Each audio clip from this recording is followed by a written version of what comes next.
Okay, right now we're gonna skip over the mountains and down into Vancouver. We stayed at a friend of my dad's place who I hadn't seen since I was a kid.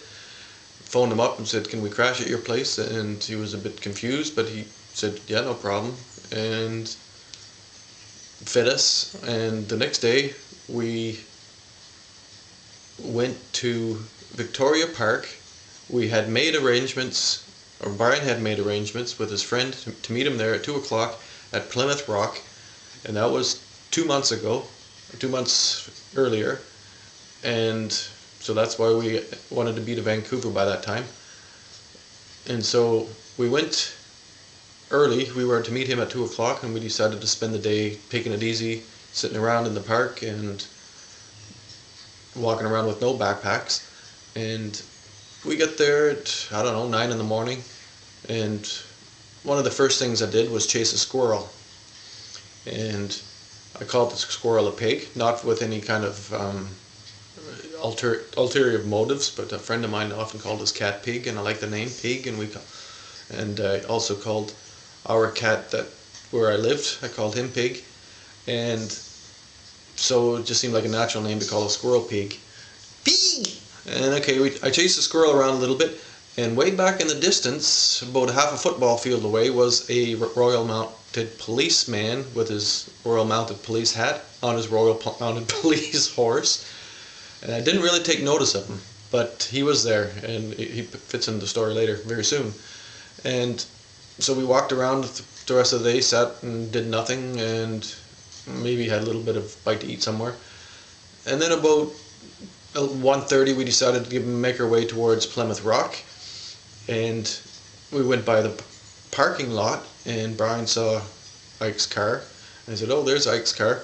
So we went and had a look at it, and it was one of those sports cars from England, and the top was down, so we had a look in it, and he was telling me about this and that.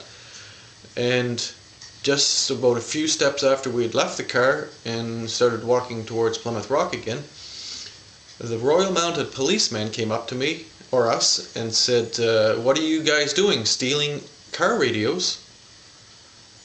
And I was just about gonna flip on his head, but of course you can't flip on a policeman's head because they have big sticks and guns and a horse. So I tried to be as civilized as possible and explained to him that he was prejudging us because of perhaps our appearances. We looked like we just came down off the mountains, because we did.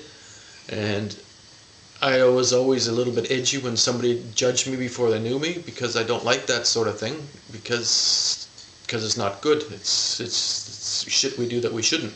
Judging people by their appearances is always a bad news. Anyhow, it was my objective to make sure that he understood that he was well out of line, and he started questioning me about things, and could I show him some ID? And then of course we didn't have our ID with us. I don't know if, yeah, we had it with us back at my dad's friend's place, but we hadn't taken it with us to the park. So he explained about stomping on us with his horse, and that we would be found the next day in the bay with no identification, and nobody would know how we got there.